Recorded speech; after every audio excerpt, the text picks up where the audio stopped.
Here we are in this movement for justice and democracy that is sweeping the planet, from living wage campaigns to our fossil fuel blockades and the fight to end mass incarceration and to cancel student debt and to restore the rights of immigrants and indigenous people and LGBTQ and women and disability rights.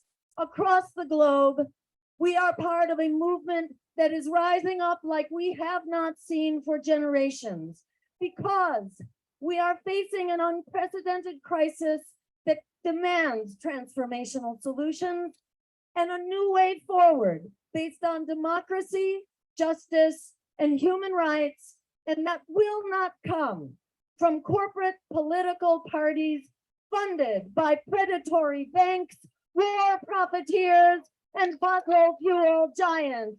It will come from us, from we the people.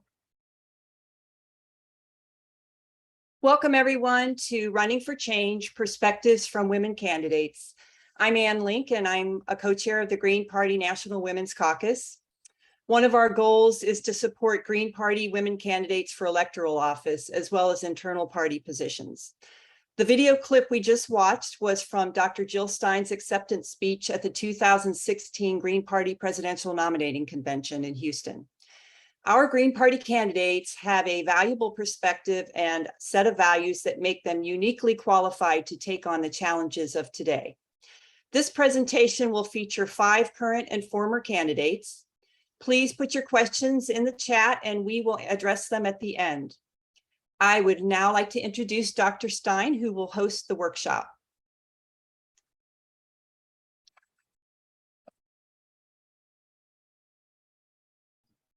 Thank you, Anne. Can I take it from here? Yes. Okay, great. Thank you so much for convening this workshop, and thank you to the Women's Caucus and to the speakers and all the participants here today. We are really in an amazing moment, I think, as extreme a crisis as we were facing in 2016. Every year, it certainly has only grown bigger. And in the same way, we as Greens offered at that time a unique vehicle for truly deep and transformational change as the only political party not funded by bankers, billionaires, and fossil fuel giants and all the rest. And we remain that only option as the crisis intensifies and fortunately, as the rebellion also intensifies.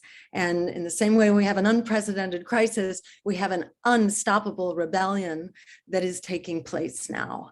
And as Greens, we have to fight enormous resistance in order to help provide that vehicle, that political vehicle for change. And that's what we do as candidates.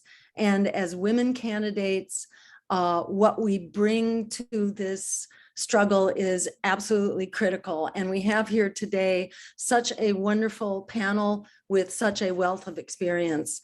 And I'm very excited to basically open up this discussion right now, where each panelist will have about 10 minutes to share really whatever you want to share about what your campaign in particular brings to the table, the kind of resistance that you've encountered, either as a woman, as a Green, as a person of color, as a working person. All of these features converge, and the resistance that we encounter in each of those departments, those resistances also converge. So when we're speaking as women and the obstructions we encounter as women, whether it's caring for children and running campaigns, or just caring for children and keeping a roof over our heads, that for us as candidates really combines with the struggle that we have to be heard and the struggle against political repression, which has only increased. What Matthew Ho is facing right now as a Senate candidate is kind of a poster child of what resistance looks like. The dirty tricks, in particular by the Democrats, to knock us off the ballot, to silence us, to keep us out of debates, to prevent us from being covered, and to smear us. In my own case, both being Russia-gated and really maligned as a Russian asset or a Putin puppet, to create these real smear campaigns that also are intended to block us as agents of change, which is what we are about as women and what we are about as Greens, and especially as candidates, because in running campaigns, as we'll hear from all of the panelists, in running campaigns, we have the incredible opportunity to bring together so many critical issues that we are fighting in the limelight of an electoral fight. And we've had really incredible experiences to share, and I very much look forward to hearing this discussion with each of the panelists today.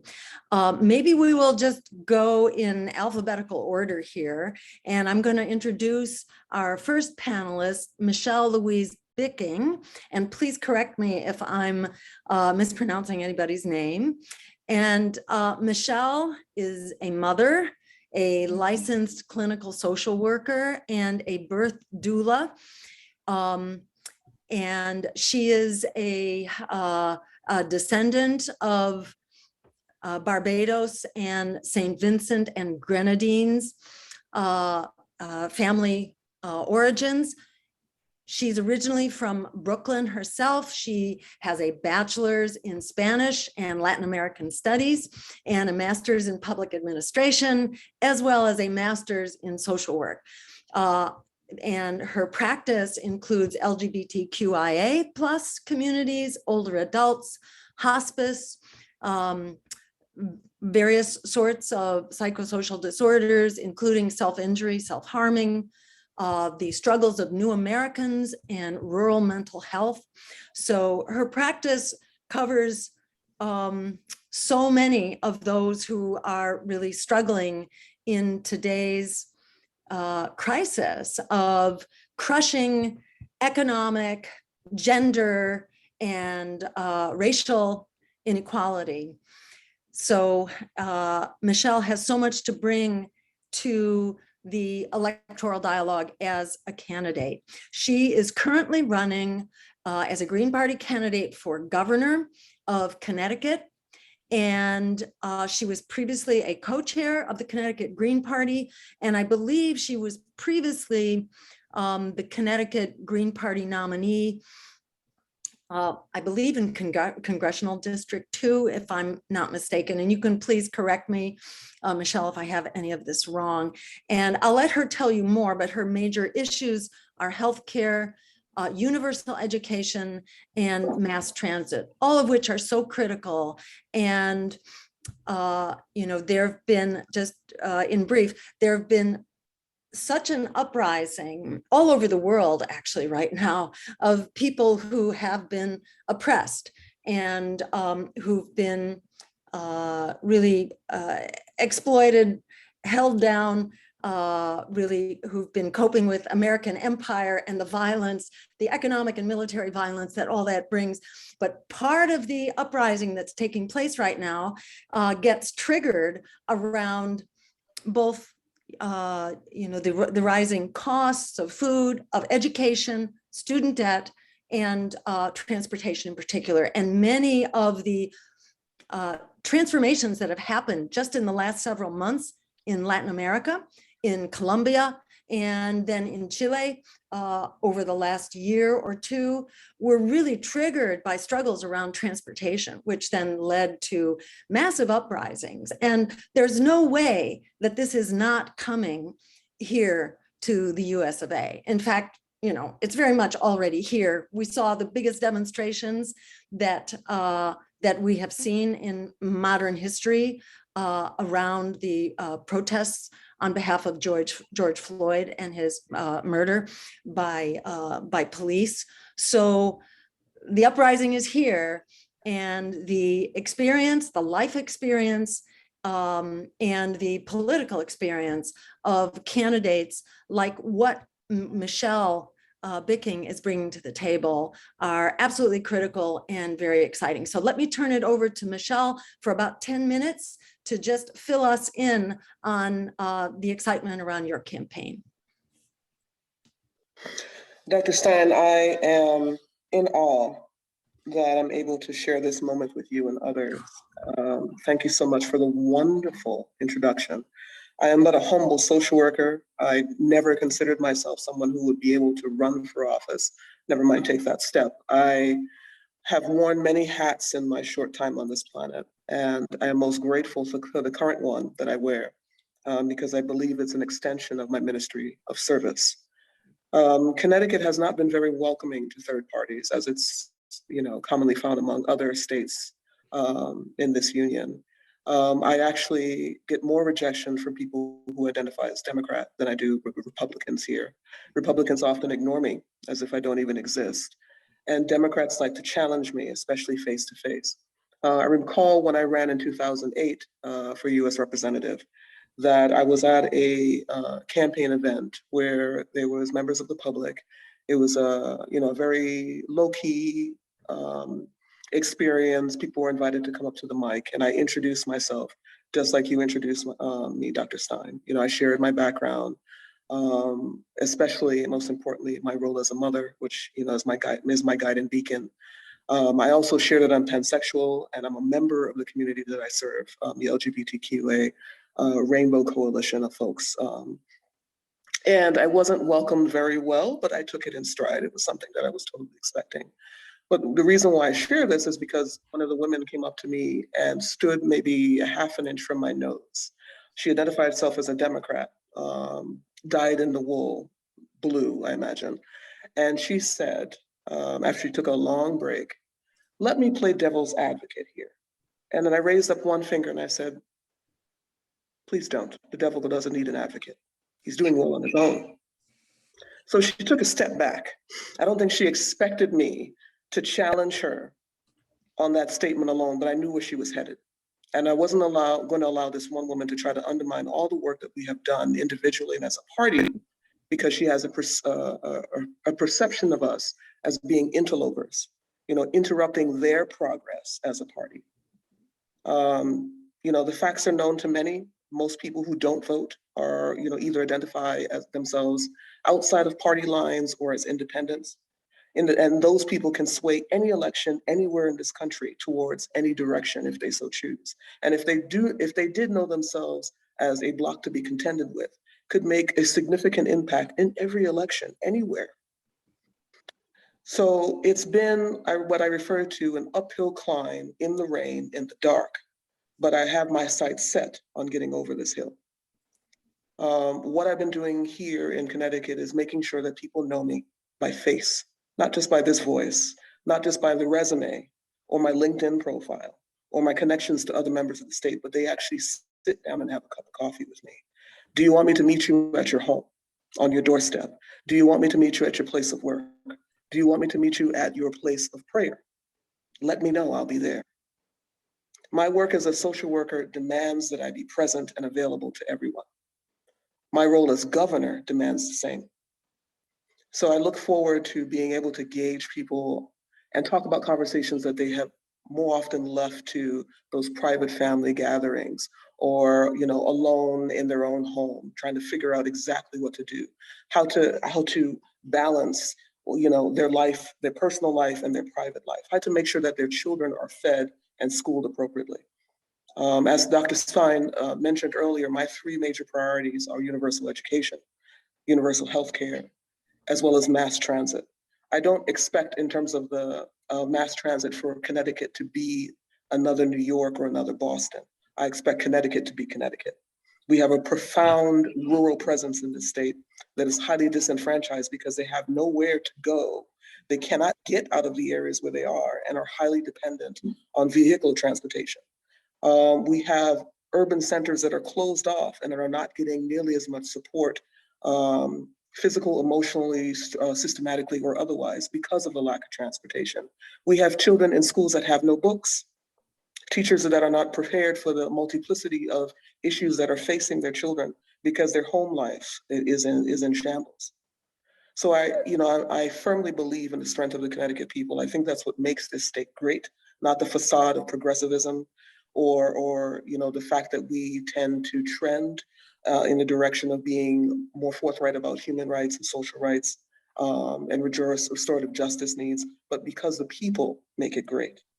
So thank you all again for allowing me to spend some of this time with you to share my thoughts on what's going on here. And I look forward to supporting you in your respective campaigns, wherever life finds you. Thank you. Bravo, bravo. Thank you so much, Michelle. And you just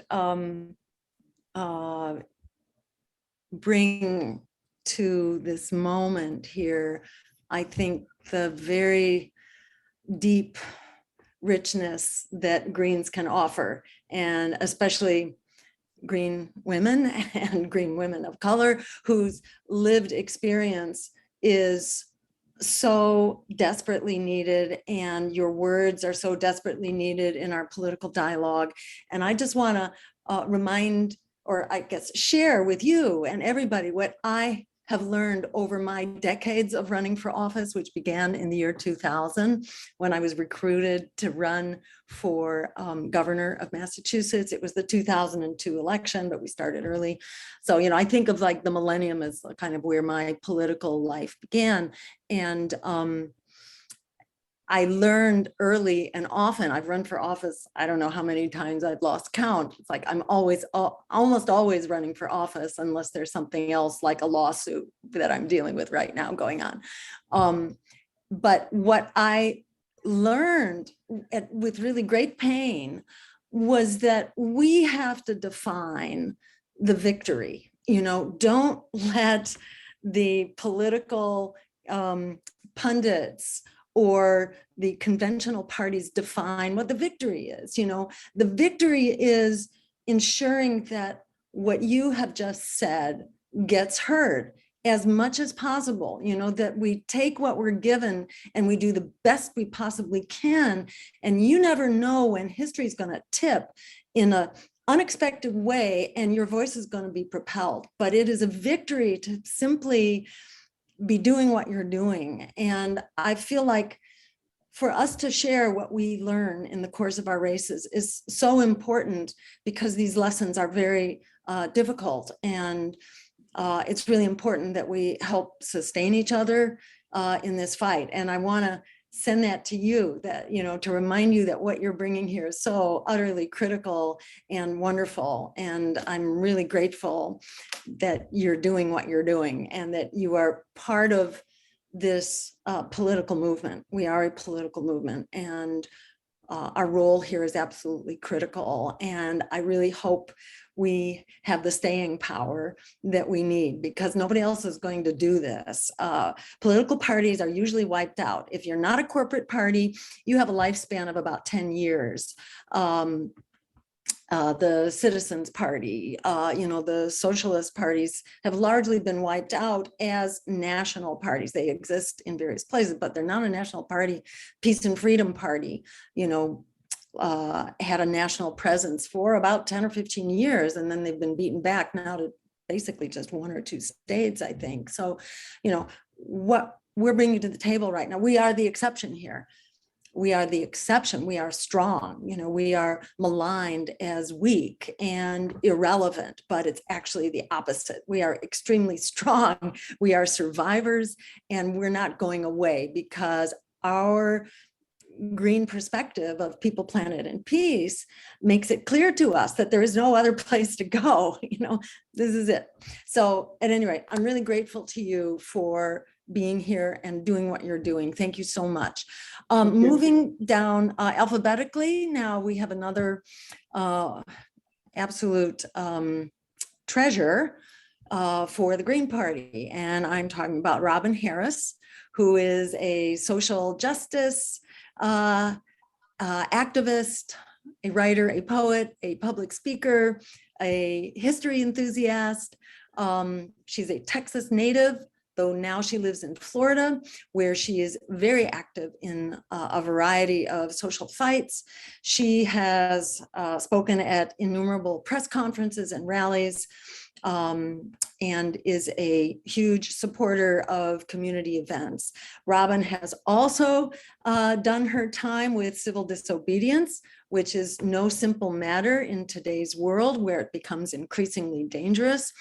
And that's a whole other subject of discussion, but to her credit, Robin has been arrested several times in important just causes and in bringing them to greater public attention. And that includes the gun violence and the homophobia around the Pulse nightclub shooting. She was also arrested at Marco Rubio's office in relation to that. Also in Tampa, Florida, during a protest around economic and wage rights, and also in Washington, D.C., in front of the White House, in a protest against the Trump administration's healthcare policy. Robin is co-chair of the Florida Greens. She's also co-chair of the National Black Caucus. And she has a variety of activist duties in Central Florida, where she speaks out on a variety of discrimination and intersectional issues. She's lobbied in Washington, D.C. and Tallahassee, Florida. And currently she is engaged in launching community-based conversations around issues in the community. She ran for county commissioner in District 6 in Orlando in 2018, where she gained, in what I think was her first run, an astounding 25% of the vote, which is amazing. She is now running for Florida State Rep in District 41. There are 4 Democrats in the primary, and she will be running against the winner. And she has an interesting story about the Democrats in the primary that maybe she'll have time to share. Importantly, Robin got 5,000 votes in running for a different office. I'm not sure which one, maybe she'll give us the details on that, but she got 5,000 votes, which is what the incumbent won in the current seat that Robin is aiming for. So in other words, Robin has had that magic number of votes that could potentially win her this seat. So this is an extremely exciting race and a very powerful candidate to be representing us as Greens. So thank you so much, Robin, for joining us. Take it away and let's hear whatever you care to share from your vast experience. Thank you. Hi, thank you, Jill. Thank you so much. Thank you, everyone. It's such a pleasure to be here. And you know, when you hear all those things about yourself, I'm like, is that me? Did she get that confused with somebody else? So, but thank you. It's such a pleasure to be share this space with so many amazing people. Michelle is my first time meeting and seeing you, and I'm just in such awe and so delighted to be in your presence as well as the rest of you.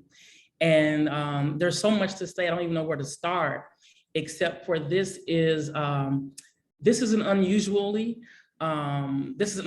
race. To kind of start where Jill left off, the August primaries are fast approaching here. There are 4 Democrats, when in the beginning it was only 1, and that person won by default. And as it got closer to the time to qualify, 3 other Democrats showed up, and one of those being somewhat of a mentor of mine. He jumped in at the last minute, and it took my heart by surprise, because I went back to my inbox where I read several messages where he encouraged me to run for this race. He encouraged me to kick my opponent's ass. I'm not sure if I can say that or not, but I'm sorry, I did. But he encourages me to do this, and now he jumps in the race. And he is probably the favorite. So it's likely that I may be facing a mentor of mine. And the real issue is to look at it is there are four Democrats in this race, which shows that there is a distrust, there is a dissatisfaction among our constituents. And so this is a real good chance for the Greens to shine. This is not just about me, but this is a chance for Green legislation to shine, because obviously what's been happening is not working. We have a person, as I said, that's currently who is the incumbent, but who has written very little legislation, very little thing to liberate our people. And I have an unusual task, because me as a Black woman, when you deal with Democrats, I have to have a finesse. I have to have a tongue that is sharp, but yes, I have to be able to understand that to gain the Democrat vote, I have to be able to reach without insult or injury, because we know by default, most Black people vote Democrats, but they need to have the understanding and need to have the freedom to know that there is something else that we deserve and that we can have it. And so I need the Green support in doing so. I have to further get that name recognition out there. Yes, people know me as being on the ground, and I've never been timid about being a Green candidate, but they've never expected me to run at this level. And as Jill pointed out, yes, when I ran for county commissioner, that was NPA, so it was very little said about it. As a matter of fact, the same people that endorsed me that last race they have now turned their backs on me. They're not endorsing me this time, but we're not stopping it because we still made ballot access. So again, I need every Green that can yell, scream, donate, whatever it is that you can do. We need to push this because we need Green legislation in Florida. Florida, we're facing all kinds of things. We need quality health care. We need quality education. We need the school to prison pipeline to stop now. It's so important to know about quality healthcare is because we're talking a lot about reforming it. What we're not talking about is that right now, this very moment, many beneficiaries that receive Medicare, those packages are right now in the corporate hands of people. We're not talking about that. So we need people like myself and others on this line today that are willing to fight legislation from the offense. And because it's time out for us running behind when something happens. How many times when something happens, just like now, Roe versus Wade, here we come now, we're doing the performance of activism. No, we need to be on the front end, the front line of writing legislation that liberates our people. I know I can do it because why? I come from a long line of leaders. And now I'm in a party that accepts my big mouth, a party, well, most times they do. I'm in a party now that's on the edge, that wants to fight on the edge. So I need your support. I need your support like every woman on here, because we now must rewrite legislation that's for people and not for corporate pundits. Thank you for your time. My name is Robin Harris. I'm running for Florida District State 41. Thank you so much, Robin. And you are an eloquent voice, and you have, like Michelle, you have so much deep history and experience that is what America is about. And these are the voices of resistance and transcendence. And America, as we all know, is increasingly thrown under the bus. That working people are, just facing desperate inequality and insecurity, and with 9 and 10% inflation in the cost of food and fuel, it's absolutely off the charts right now. And America is kind of, it is empire, it is end stage capitalism, it is just plain old end stage. And the experience that we bring to the table as the voices of resistance and the experience of oppressed communities, it's not, the exception. That's the norm. That is increasingly what America looks like. And while the Democrats give it lip service, the Republicans give it a kind of twisted lip service sometimes, but it's mostly the Democrats who are giving working people lip service, while throwing working people all the more, and people of color and oppressed communities, just not standing up for us, and using Joe Manchin and Kristen Sinema as excuses for not doing what needs to be done and demanding people's votes, and exercising the arrogance that has, we've come to know the Democratic Party as,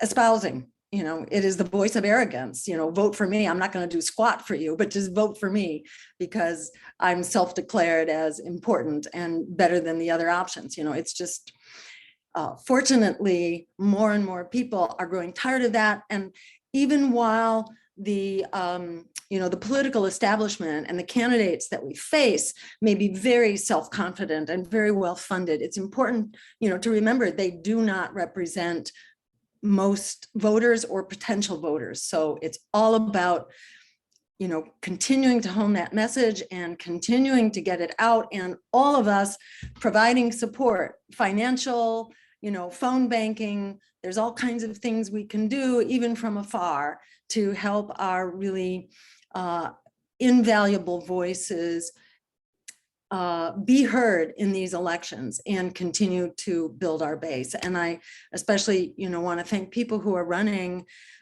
for local offices that don't get a lot of attention, but are really critical. And that's where we build grassroots support. So it's so important, the work that you are doing, Robin, and thank you so much for refusing to be silenced, which is what we all have to do. We're going to turn now to another wonderful candidate, Pat LaMarche, who is an award-winning author of Left Out in America in 2005, Daddy, What's the Middle Class in 2013, The Magic Diary in 2019, Still Left Out in America in 2020, and so on. Also the book Invisible in 2021, and others, including children's books. And Pat is a columnist and a journalist, as well as a writer. She has written for the Bangor Daily News, the Huffington Post, the Brunswick Times Record, Common Dreams, and others. She's also done film production, and including the evolution of a witness to the Emmett Till trial. And Pat does a variety of nonprofit social activist work, including supporting the arts, but in particular around homelessness and supporting shelters for the homeless. She's been an operations manager at Carlisle Cares Emergency Shelter. She's been a vice president at Safe Harbor Emergency Shelter and Transitional Housing Facility, and others. She's also done award-winning journalism work, and has been a candidate for governor of Maine in 1998 and in 2006. She was also a vice presidential candidate, our nominee for the Green Party in 2004. And her signature issue has been housing for the financially disadvantaged and providing a homeless remembrance blanket project, which maybe we'll hear about from her. And she's also written a book on food insecurity. In 1998, she was in the governor's race that got the Maine Independent Green Party ballot status. And in 2006, her governor's campaign was publicly funded. So Pat comes to us with an absolute wealth of experience as a social activist and as a incredible candidate who is a credit to our name. So take it away, Pat. Thank you so much for being part of this discussion. Thank you. Thanks for that wonderful introduction. I got to do these things more often because I am so inspired by the people here. And I need my tank filled, you know what I mean? And thank you for filling my tank. I do always do a shout out to the land I'm on.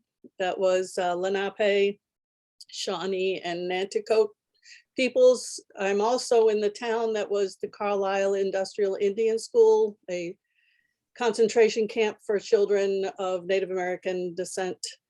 And Jim Thorpe was here, that's why people know it. But hundreds and hundreds of children were taken from their families and brought here. Many died of heartbreak, loneliness, God knows what else. So I live here and I have run shelters here for the better part of a decade. I am the representative from the last century, I think, on here. My first race was 1998. I was a single mom. I think it's really important for diverse people to run for office. I remember in 1998 when I ran for governor, I was talking about daycare. I presented the idea that we should have daycare facilities at our legislatures so that women could better be represented in government, because if someone doesn't help us with our kids, we can't do anything. And then when I ran again in 2006, I was talking about college student loans. So, you know, people bring to the debate what they're living themselves. That's why we can't have just a whole pile of rich white men. That's all they represent. I remember when I was running for vice president of the United States for the fantastic Green Party, and I was on a plane and a man next to me reminded me of John Candy from Planes, Trains, and Automobiles. He was just full of exuberance and fun. And I thought, absolutely, I'm going to end up buying shower curtain rings from this guy. And he said to me, so what do you do? What brings you to Fayetteville, Arkansas, or wherever the heck I was going? And I said, well, I'm running for vice president. And he said, sweet as could be, vice president of what? That's the role of a woman running for vice president of the United States in the Green Party. Sorry, hate to break it to you. We're the guys who, and the gals who, and the people who don't mind shoving a rock uphill, because we know that rock is rolling on us every way. Anyway, I wish I had $1 for everything the Green Party's been right about in the 25 years I've been involved. I would finance all your campaigns if we could just get like reimbursed for everything we've been right about, everything that, you know, our good ideas are stolen if they don't cause anybody in power any pain.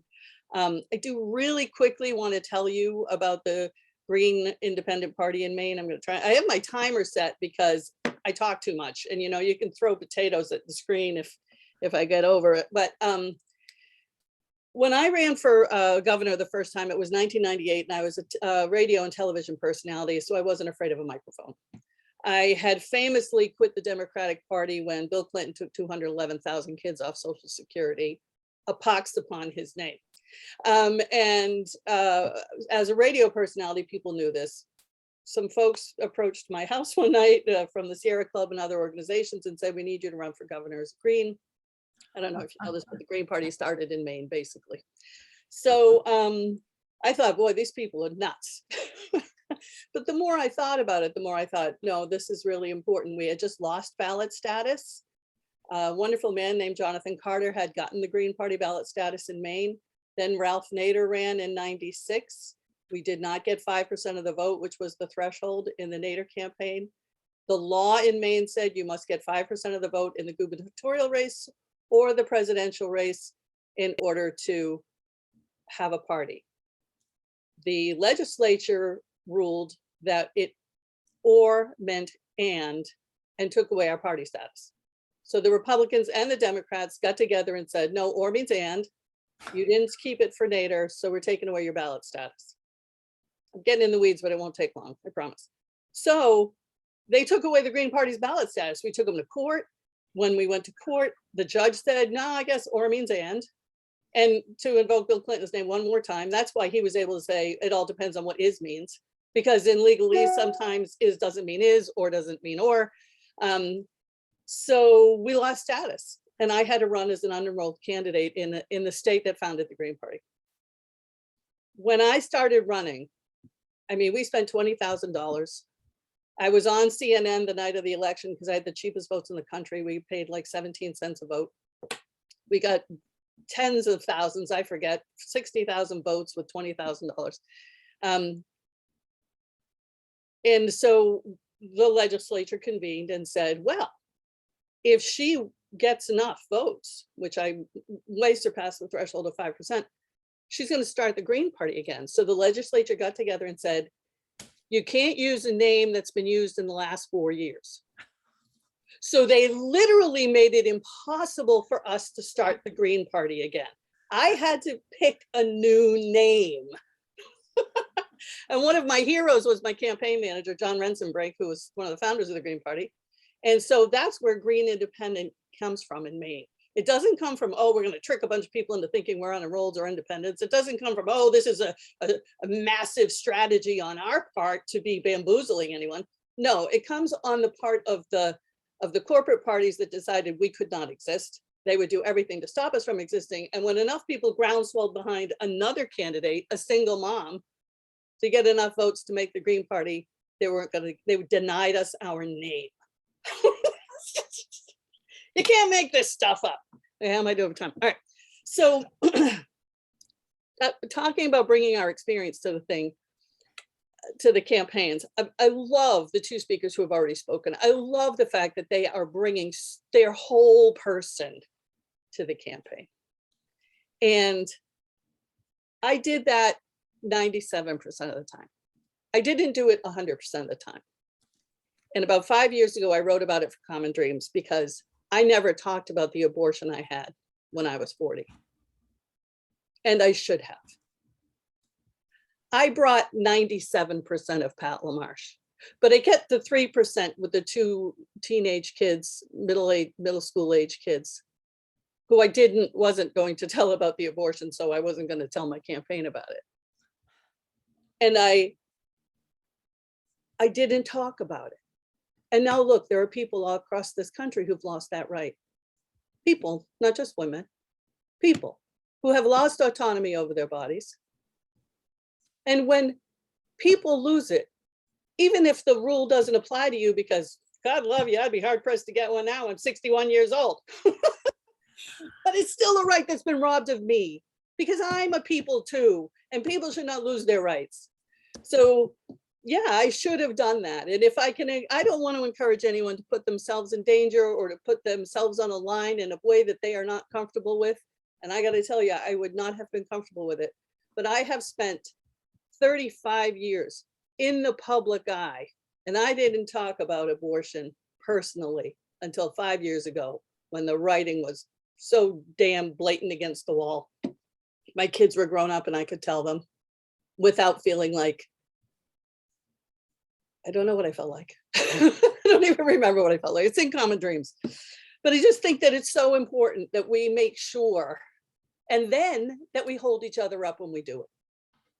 The other really important thing, I think, that women in politics, we're going to just talk about women for 1 minute. The other thing that was important was I was a single mother. It's tough enough to be in politics when you have a partner who's supportive. I imagine, because I've never had that. I've always been, my kids put up with it because they had to. Someone asked my son what he liked best about his mother running for governor, and he said we had pizza every night. And this was my daughter, when she was 18, was her first presidential race she could vote in. And she came home from voting and she said, Mom, I'm so excited. I just voted for LaMarche. And I think I'm the only person that knows that when I voted for someone who loves me. And anyone who voted for you would have been voting for someone who loved them. Because I love people.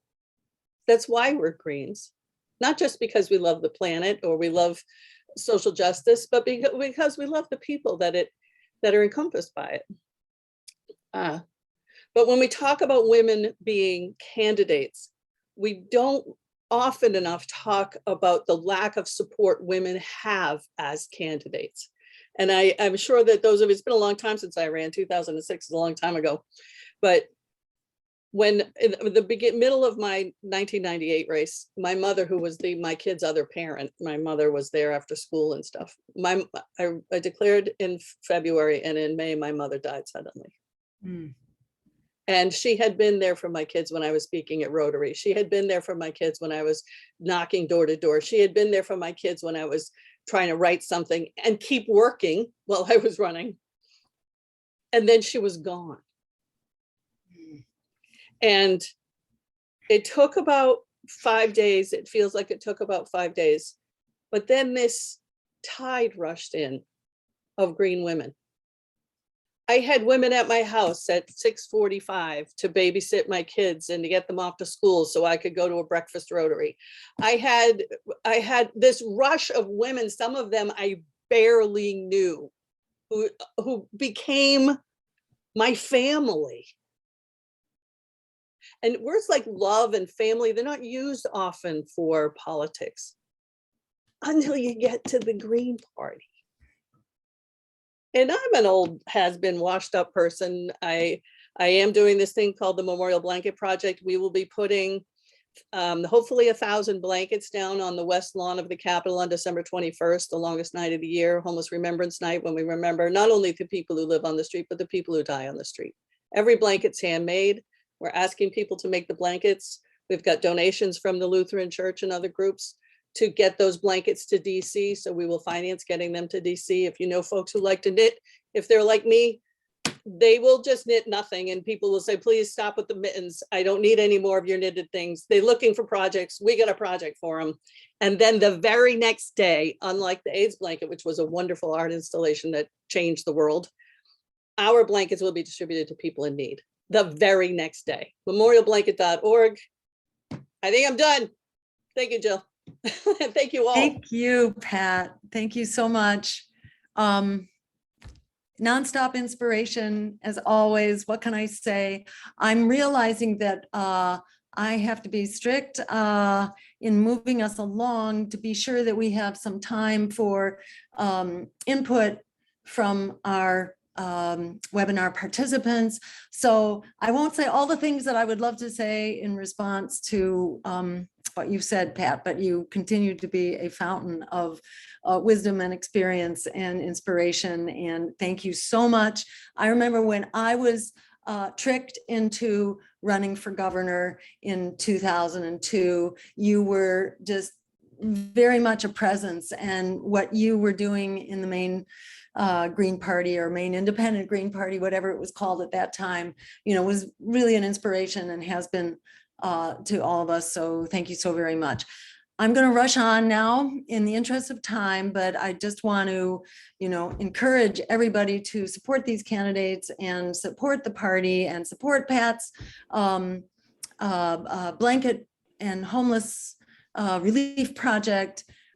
This stuff is all so important. And as Pat was saying, we are family and we are community. And that's why so many of us, no matter how hard it gets, we just can't walk away from the Green Party, because even when we go through hard times, and you're gonna go through hard times, you're gonna have ups and downs, but it is family, it is community, it's the only one, you know, it's kind of the only show in town. So thank you for all for being a part of this. And the more we can give to keep this going, the better, and especially our candidates who are really out there on the cutting edge.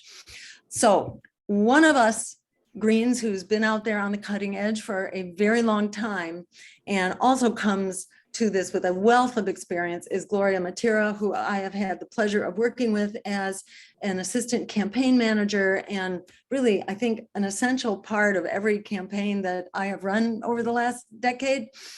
Gloria has been a key part of it. And she's currently co-chair of the Green Party of New York, served 2 terms as a co-chair of the Green Party of the US.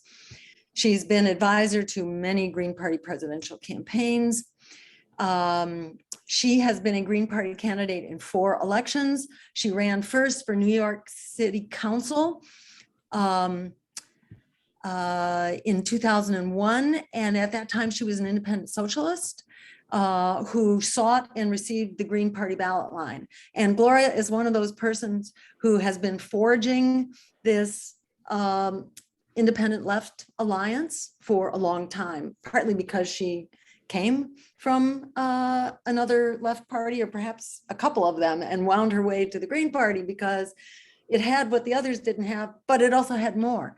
And what's happening now with these uprisings that are successful, you know, from Colombia to Chile, to France in particular, and in Australia, where there have been major breakthroughs against really entrenched, repressive, regressive, conservative governments. That has happened because there's been this actual left unity movement, which has been moving forward. And I think that has very important lessons for us here. And Gloria has been one of those people who's been helping to explore that kind of uncharted territory for us here, and has been incredibly helpful and inspirational. Her first campaign when she was running as an independent socialist had the slogan, "People's needs, not corporate greed." And she was, you know, very focused on economic injustice in New York City. She got 10% of the vote as a first-time candidate against Bill de Blasio, who then went on to become New York City mayor, but that was a great beginning for Gloria. And she ran again for the city council in 2003 and basically doubled her vote percentage, which is a huge achievement. She actually achieved second place in that run and outperformed the Republican candidate, as we often do as Greens in local elections, and we also win them often. And she's been increasing the visibility of Greens in Brooklyn, ran for borough president in 2005 on an anti-eminent domain platform, focusing on mega development of a professional basketball arena and the high-rise luxury housing in Atlantic Yards. Pat was saying, you know, if we got $1 for every time Greens have been right, you know, there are right there, Gloria's opposition to predatory development, you know, was totally right on target and continues to be a growing struggle as the developer industry gets more wealthy, more powerful, more entrenched with the, you know, with the parties of war on Wall Street and developers. That's really who rules the day in local elections. So Gloria was right on there. In 2010, she ran with Howie Hawkins in the first Green Party candidacy for governor of New York. And in one of those races, they also forced Cuomo to take a more, to adopt more progressive positions, for example, against fracking. You know, these are the kinds of postures that the Democrats take because we are there holding their feet to the fire. And again, it just affirms why it is that we run and why we win, even when we don't win the office. We win for pushing the agenda. So Gloria has been very much a part of that. She herself has a master's degree in special education. She has always worked full time, even as she's run for office and been a mother. And her work has centered on immigrant children, low income and children in poverty and families in the public hospital system. And Gloria is now a candidate for Lieutenant Governor of New York. She has a special focus on healthcare and single payer advocacy. She's been, she also drew attention to the fact that women candidates or candidates in general cannot get compensated for childcare expenses, even while opponents are able to get compensated for lobbyists. And maybe Gloria can tell us more about that because that's pretty outrageous. But opponents can get compensation for lobbying, I guess, while as women, we as candidates, we cannot get compensated for our childcare needs. So pretty incredible. So with that, I'm going to turn it over to Gloria to share some of her amazing experience as a candidate. Take it away, Gloria.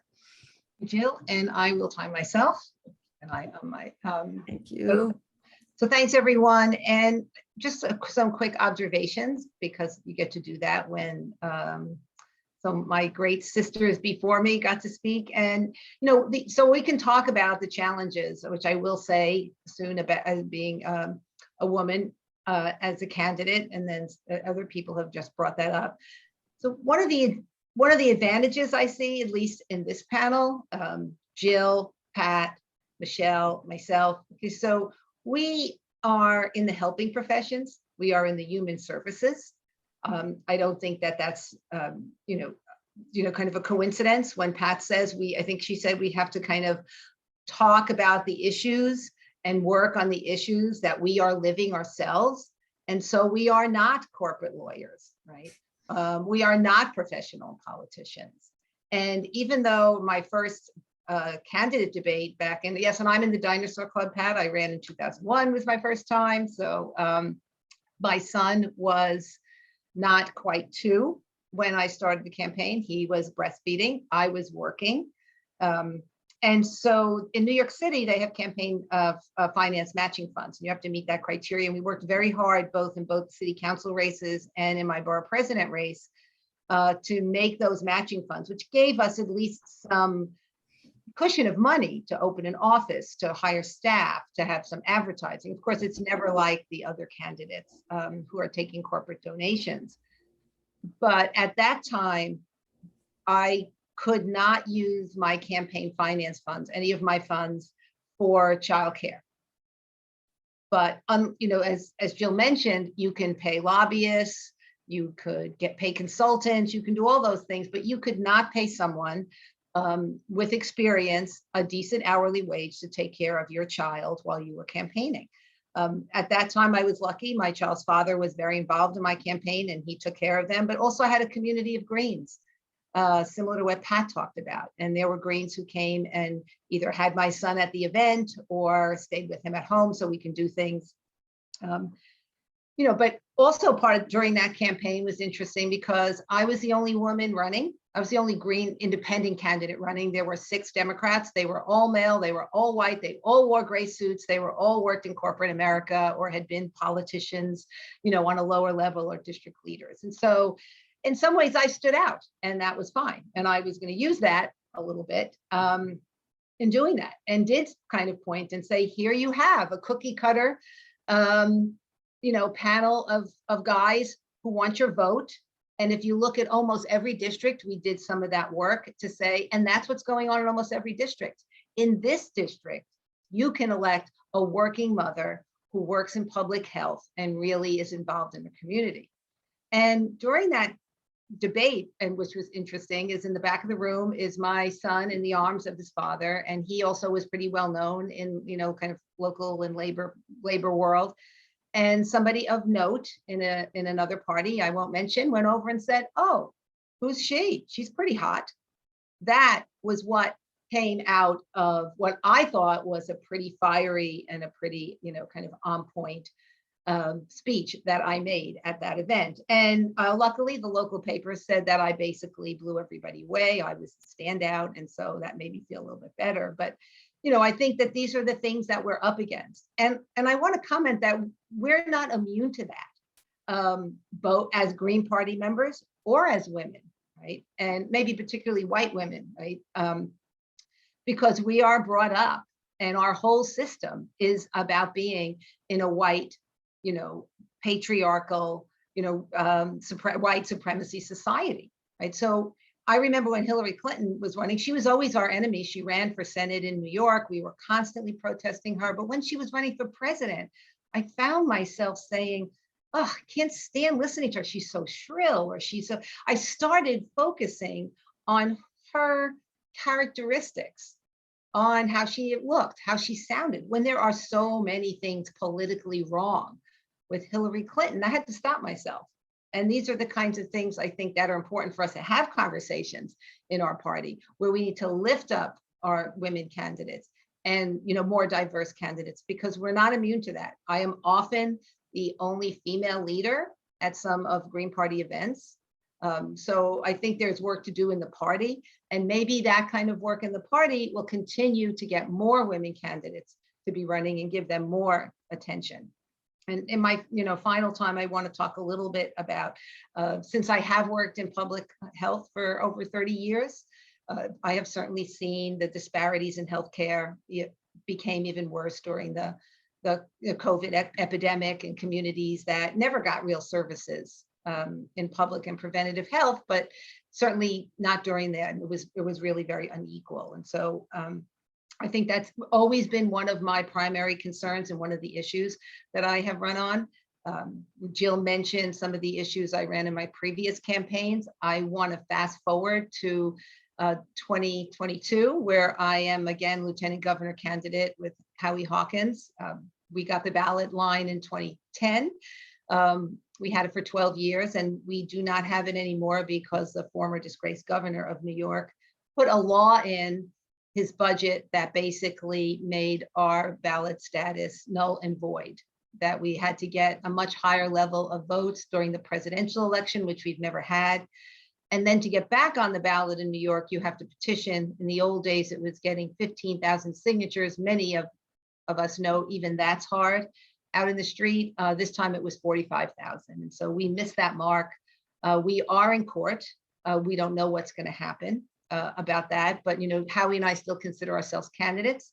I want to say Howie was very gracious and said, I think you should be the governor's candidate. It'd be so much better for us. And honestly, I didn't do that because I didn't have the time to campaign and to vote in the same way that I know he can. But I feel that one of our jobs in the party, whenever I'm running, is to be able to talk about making it everyday people talking about the same things that we're experiencing is what the voters are experiencing. And our platform is wonderful for that. So it's not just about healthcare, but I'm also very focused on electoral integrity, on really democratizing elections, being able to break the barriers for our smaller parties. We had a wonderful, very detailed talk from Richard Winger earlier today, where I think it's giving us some ideas to kind of go forward, because if we don't break the system that has been created to marginalize all of us, some more than others, then we are not going to be able to elect more candidates. And so I think our issues are important, but I think the fight for ballot status, for democratizing our elections is really essential. So thank you, everyone. Thank you so much, Gloria. And just echoing about, you know, the fight for our ballot status.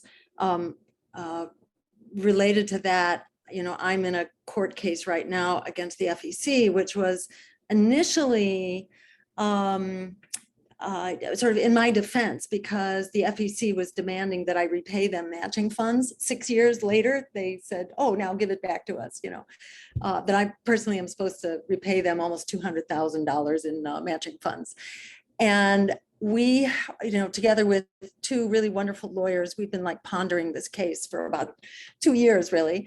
And we have now filed a brief that basically says this is unconstitutional, because it turns out that the FEC is coming after me because it applies different rules. If you are a so-called minor party candidate, it applies different rules for public funding. And by researching these rules, we've basically now established that what they're doing is unconstitutional, that there are actually precedents in the court that have said that public matching funds have a burden, a Fifth Amendment burden of equal protection. And it's not okay to say that that minor parties are less deserving of public funds and have to play by much more restrictive rules. So I just add that to what, you know, Gloria is saying about the fight for our right to exist, really. You know, we need to get on the ballot, and we also need fair funding through public matching funds. So I just want to give people the hope that this problem has dogged our presidential campaigns as long as we've been running for president. We've been really shortchanged on public funding.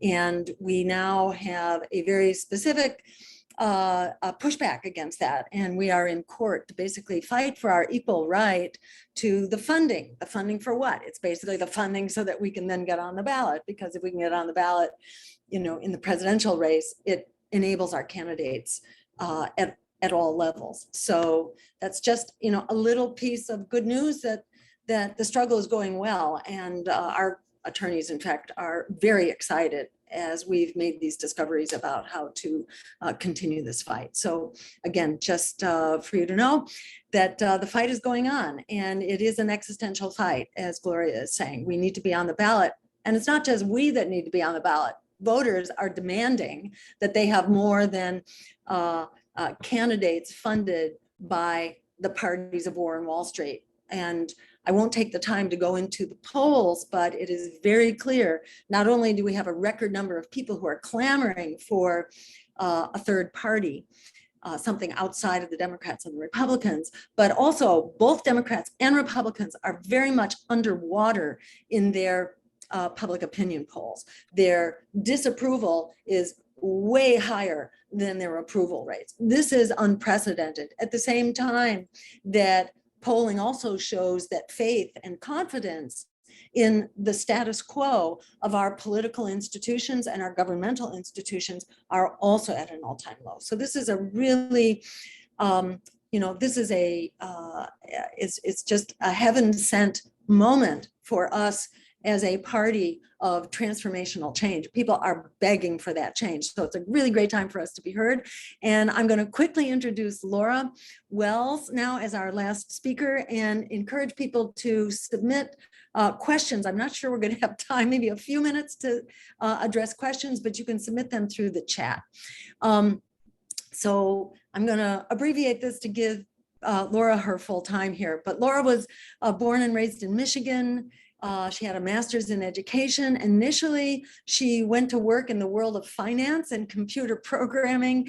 And starting in 1992, she seems to have had a big awakening.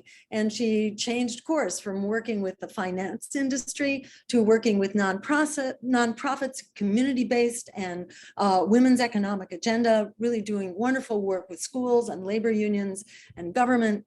And for the past 30 years, she's been in California and has been a very active member of the party. She ran for California State Comptroller in 2014 on a very principled platform, including fair and progressive taxation. And because of her finance background, Laura has really been just a wealth of information and support and really education for the rest of us as Greens about key economic matters, from ranging from fair taxation to alternative economies, especially in the governments in Latin America that were really departing in a major new direction over our usual kind of capitalist type economies. Laura's been really a wonderful resource for explaining the importance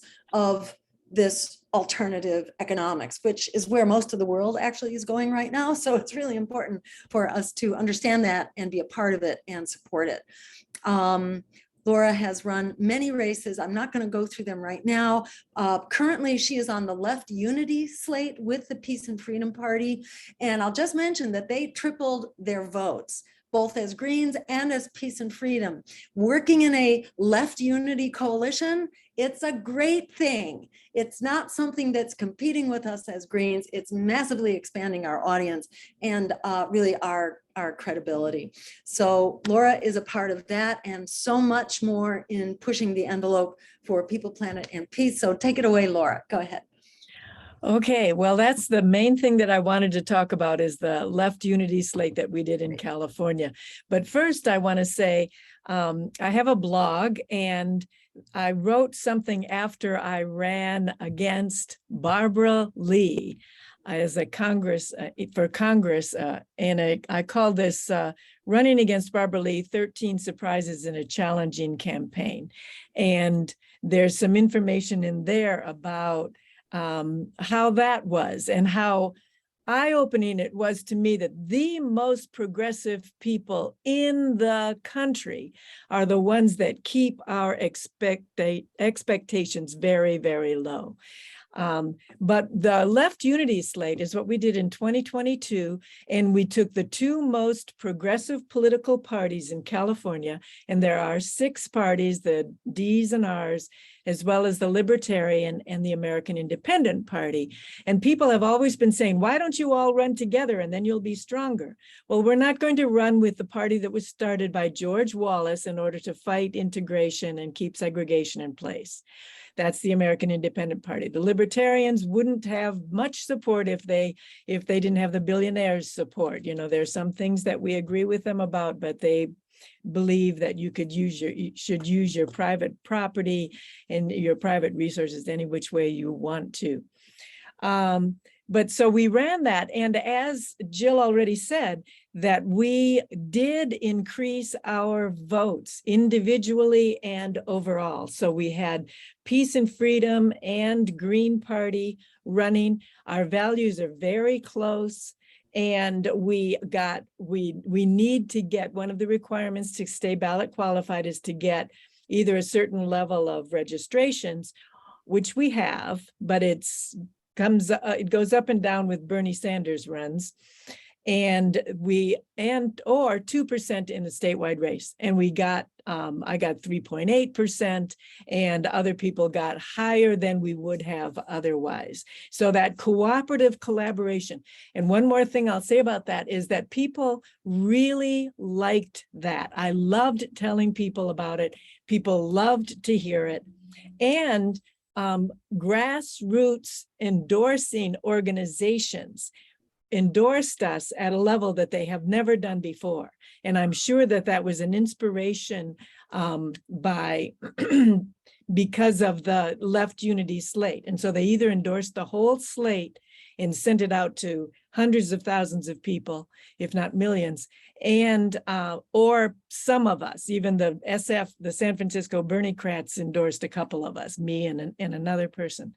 So that cooperation, collaboration, you know, so many people absolutely believe in what we believe in. We're not radical, you know, we're just right down the line for regular folks. So I'll just let it go at that. And I want to say that it's wonderful being with all these terrific men and women in the Green Party. Wonderful. Thank you so much, Laura. And, you know, we don't have enough time that these candidates deserve and that you all deserve for discussion and input. Let me just ask Anne whether there's any wiggle room for us to extend our time, say by 5 minutes. Is that a possibility, or does that totally screw up the schedule? 5 minutes, and someone's coming in after us, so we have to be out of here by 5:30 for sure. So I think 5 minutes is a good amount. So if anybody has any questions, you want to type it in the chat. I'm going to unmute the guests so you're free to speak, which will take me a second here. Let's see. I see one question which is posted now that I can answer briefly. And this is a question to me. My friends, young LGBTQIA, socialist activists, and older friends have shared with me that they would like to see you run for Senate against Ed Markey in Massachusetts. Many of them are afraid of the rise of fascism and Christian fascism and the attacks by feminists appropriating reactionary transphobes, also known as TERFs. They fear being killed. Despite this fear, they believe that your name recognition would help give us a meaningful run against Markey. And you know, I have to say that it has occurred to me because the votes of the so-called progressives, including the Massachusetts delegation, is absolutely infuriating that they now are leading the charge for the bigger military and greater violence. And it's just shocking and infuriating to see those who have really billed themselves as the advocates for the peace agenda are now cheerleading the war in Ukraine and what is at risk right now, which is really nothing less than nuclear annihilation. It's just shocking. So it certainly occurs to me. So I share your interest, and I'll say stay tuned. I think it's too late. Well, actually, Marky, when is that? I think it's in 2 years. So I have to conclude this case with the FEC. I hope to get that out of the way and over and done with, and then be able to fight on, and I think that's a lot of why they throw legal suits against us. This happened to Ralph Nader, the same attorney who is trying to throw Matt Ho off the ballot, conducted a massive campaign coordinating 20 different lawsuits against Ralph Nader in 2004 to keep him so busy as to disable his run for president. So, it's really important that we fight back. And I'm hoping that we can turn this lemon into lemonade in this lawsuit with the FEC and maybe wind up securing just and equitable public funding for as long as the program exists. I mean, while the law is on the books, we deserve equal application of the law. All right, moving to another question here. Robin and Michelle, I couldn't find campaign sites for you outside of Michelle's Facebook page. This is something I can help you with. Okay, this is Gil Obler's comment. So if you, Gil, if you can send, we can make sure that Gil's contact information gets to both of those candidates. And thank you so much, Gil, for that offer. I'm looking. And may I add that I do have a webpage. There was a lot of behind the scenes tweaking that needed to be done. But since the theme of my campaign is room at the table, the website is room at the table, the number 4.us. So room at the table for us. Hi, this is Pat. Michelle, is it possible for you to own your name too? Have you looked up the URL for your name? I think Rona Stula from the party did, and I have to touch base with her to see what her findings were, because yes, that's You incredible. grab that and have it forward to your Room at the Table site, because Okay. people are going to look for you. And so you want them not to say, oh my God, this person doesn't have a website. You want them to say, oh, look at this really cool website I came to. Right. So make sure you get all the ways people can contact you and then just funnel them. Pat, I wanted to send a virtual embrace to you, because I know that what you shared earlier, I share as well, 2 times over, because I knew I wasn't in a position to be a mother at that time.